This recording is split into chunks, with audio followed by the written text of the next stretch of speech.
आप सभी का स्वागत है। आज मैं सुनाने जा रही हूँ सत्यनारायण भगवान की कथा।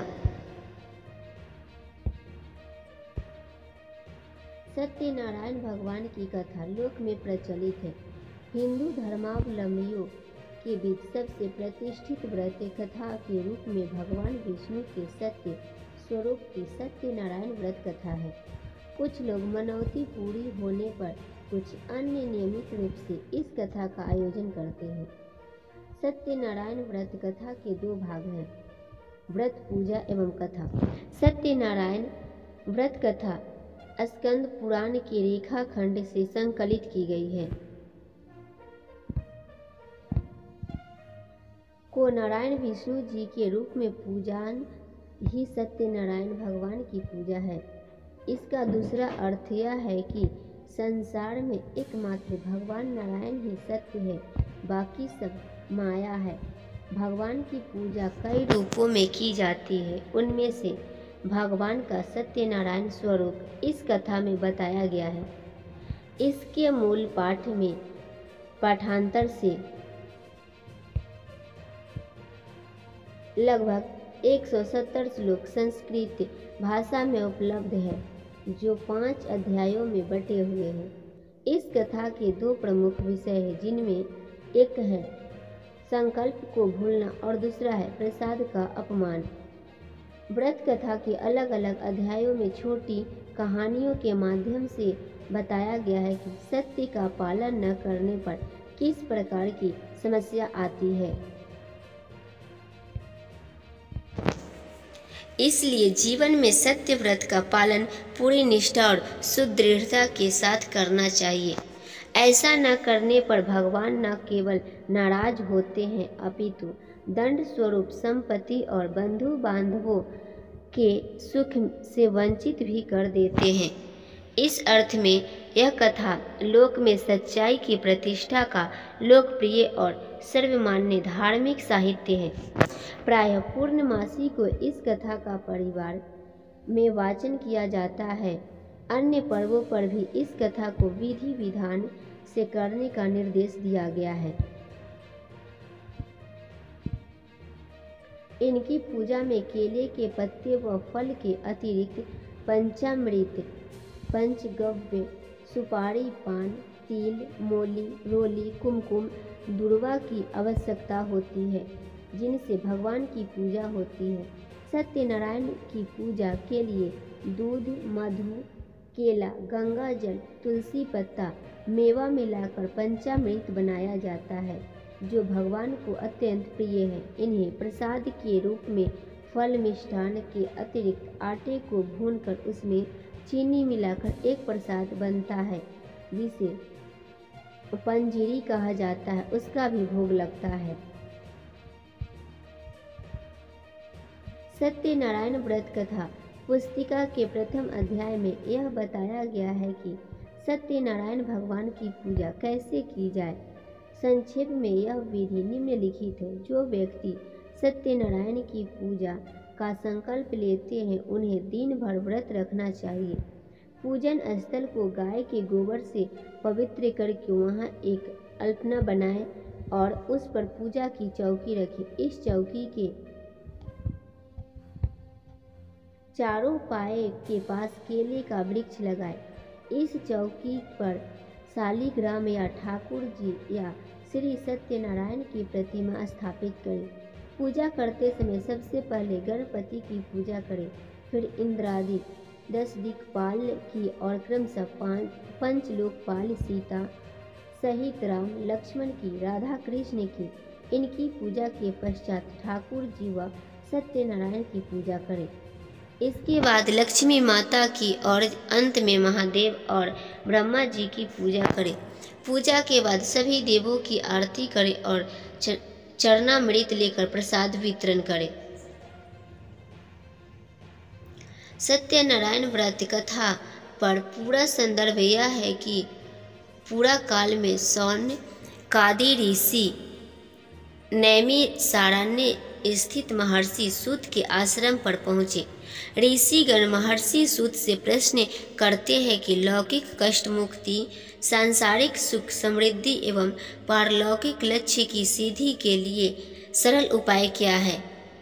महर्षि सूत शौनकादि ऋषियों को बताते हैं कि ऐसा ही प्रश्न नारद जी ने भगवान विष्णु से किया था। भगवान विष्णु ने नारद जी को बताया कि लौकिक क्लेश मुक्ति, सांसारिक सुख समृद्धि एवं पारलौकिक लक्ष्य सिद्धि के लिए एक ही राजमार्ग है, वह है सत्यनारायण व्रत। सत्यनारायण का अर्थ है सत्याचरण, सत्याग्रह, सत्यनिष्ठा। संसार में सुख समृद्धि की प्राप्ति सत्याचरण द्वारा ही संभव है। सत्य ही ईश्वर है। सत्याचरण का अर्थ है ईश्वराराधन, भगवत पूजा। कथा का प्रारंभ सूत जी द्वारा कथा सुनाने से होता है। नारद जी भगवान श्री विष्णु के पास जाकर उनकी स्तुति करते हैं। स्तुति सुनने के अनंतर भगवान श्री विष्णु जी ने नारद जी से कहा, महाभाग, आप किस प्रयोजन से यहाँ आए हैं? आपके मन में क्या है? कहिए, वह सब कुछ मैं आपको बताऊंगा। नारद जी बोले, भगवान, मृत्युलोक में अपने पाप कर्मों के द्वारा विभिन्न योनियों में उत्पन्न सभी लोग बहुत प्रकार के कलेशों से दुखी हो रहे हैं। हे नाथ, किस लघु उपाय से उनके कष्टों का निवारण हो सकेगा? यदि आपकी मेरे ऊपर कृपा हो तो वह सब मैं सुनना चाहता हूँ। उसे बताए। श्री भगवान ने कहा, हे वत्स, संसार के ऊपर अनुग्रह करने की इच्छा से आपने बहुत अच्छी बात पूछी है।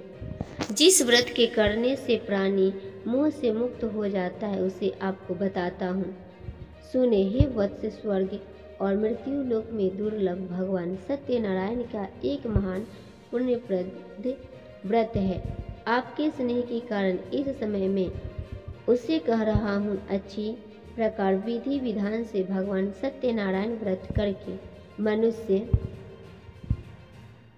शीघ्र ही सुख प्राप्त और परलोक में मोक्ष प्राप्त कर सकता है।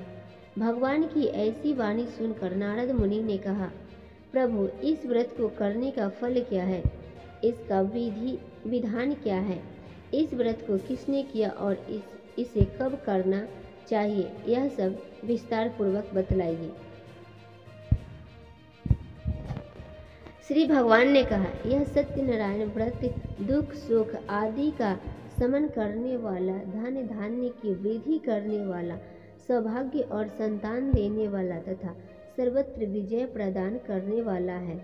जिस किसी की भी दीन भक्ति और श्रद्धा से समन्वित होकर मनुष्य ब्राह्मणों और बंधु बांधवों के साथ धर्म में तत्पर होकर सायंकाल भगवान सत्यनारायण की पूजा करे, नैवेद्य के रूप में उत्तम कोटि के भोजनीय पदार्थ को सवाया मात्रा में भक्ति पूर्वक अर्पित करना चाहिए। केले के फल, घी, दूध, गेहूं का चूर्ण अथवा गेहूं के चूर्ण के अभाव में साठी चावल का चूर्ण, शक्कर या गुड़, यह सब भक्ष्य सामग्री सवाया मात्रा में एकत्र करके निवेदित करनी चाहिए। बंधु बांधवों के साथ श्री सत्यनारायण भगवान की कथा सुनकर दक्षिणा देनी चाहिए। तदनंतर बंधु बांधवों के साथ भोजन करना चाहिए। भक्ति पूर्वक प्रसाद ग्रहण करके नृत्य गीत आदि का आयोजन करना चाहिए। तदनंतर भगवान सत्यनारायण का स्मरण करते हुए अपने घर जाना चाहिए। ऐसा करने से मनुष्य की अभिलाषा अवश्य पूर्ण होती है। विशेष रूप से कलि युग में पृथ्वी लोक में यह सबसे छोटा सा उपाय है। श्री सूत जी बोले, हे द्विजो, अब मैं पुनः पूर्व काल में जिसने इस सत्यनारायण व्रत को किया था उसे भली भांति विस्तार पूर्वक कहूँगा। रमणीय काशी नामक नगर में कोई अत्यंत निर्धन ब्राह्मण रहता था। भूख और प्यास से व्याकुल होकर वह प्रतिदिन पृथ्वी पर भटकता रहता था। भगवान ने उस दुखी को देखकर वृद्ध का रूप धारण करके उस द्विज से आदर पूर्वक पूछा, हे प्रतिदिन अत्यंत दुखी होकर तुम किस लिए पृथ्वी पर भ्रमण करते रहते हो? हे द्विज श्रेष्ठ, यह सब बतलाओ, मैं सुनना चाहता हूँ। बोला, प्रभु, मैं अत्यंत दरिद्र हूँ और भिक्षा के लिए ही पृथ्वी पर घूमा करता हूँ। यदि मेरी इस दरिद्रता को दूर करने का आप कोई उपाय जानते हो तो कृपा पूर्वक बतलाइए। वृद्ध बोला, हे देव, सत्यनारायण भगवान विष्णु अभीष्ट फल को देने वाले हैं। वे, हे विप्र, तुम उनका उत्तम व्रत करो, जिसे करने से मनुष्य सभी दुखों से मुक्त हो जाता है। व्रत के विधि विधान को भी यत्नपूर्वक कहकर वृद्ध रूपधारी भगवान विष्णु वहीं पर अंतर्धान हो गए। वृद्ध ने जैसा कहा है उस व्रत को अच्छी प्रकार से वैसे ही करूँगा, यह सोचते हुए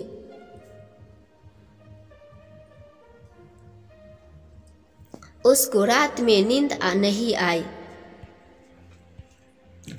अगले दिन प्रातः काल उठकर सत्यनारायण का व्रत करूंगा, ऐसा संकल्प करके वह भिक्षा के लिए चल पड़ा। उस दिन भिक्षा में बहुत सा धन प्राप्त हुआ। उसी धन से उसने बंधु बांधवों के साथ भगवान सत्यनारायण का व्रत किया। इस व्रत के प्रभाव से वह श्रेष्ठ सभी दुखों से मुक्त होकर समस्त संपत्तियों से संपन्न हो गया। उस दिन से लेकर प्रत्येक महीने उसने यह व्रत किया। इस प्रकार भगवान सत्यनारायण के इस व्रत को करके वह श्रेष्ठ सभी पापों से मुक्त हो गया और उसने दुर्लभ मोक्ष पद को प्राप्त किया। हे विप्र, पृथ्वी पर जब भी कोई मनुष्य श्री सत्यनारायण का व्रत करेगा, उसी समय उसके समस्त दुख नष्ट हो जाएंगे। इस प्रकार भगवान नारायण ने महात्मा नारद जी से जो कुछ कहा, मैंने वह सब आप लोगों से कह दिया। आगे अब और क्या कहूँ?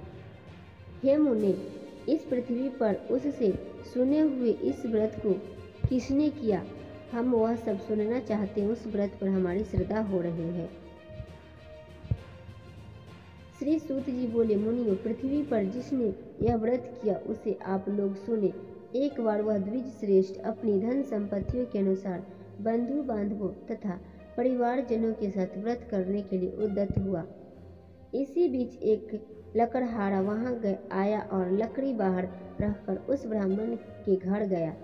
प्यास से व्याकुल वह उसको व्रत करता हुआ देख प्रणाम करके उससे बोला, प्रभु, आप यह क्या कर रहे हैं? इसके करने से किस फल की प्राप्ति होती है? विस्तार पूर्वक मुझसे कहिए।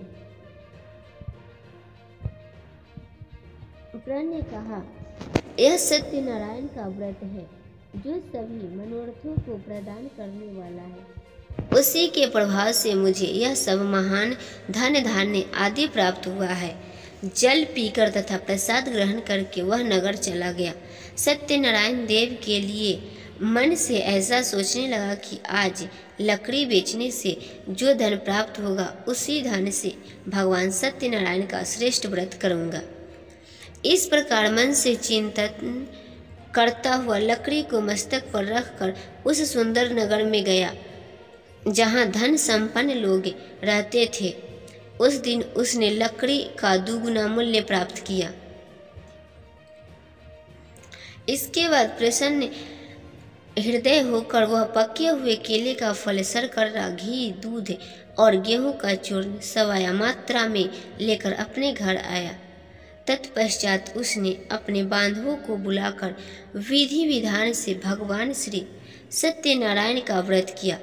उस व्रत के प्रभाव से वह धन पुत्र से संपन्न हो गया और इस लोक में अनेक सुखों का उपभोग कर अंत में सत्यपुर अर्थात बैकुंठ लोक चला गया।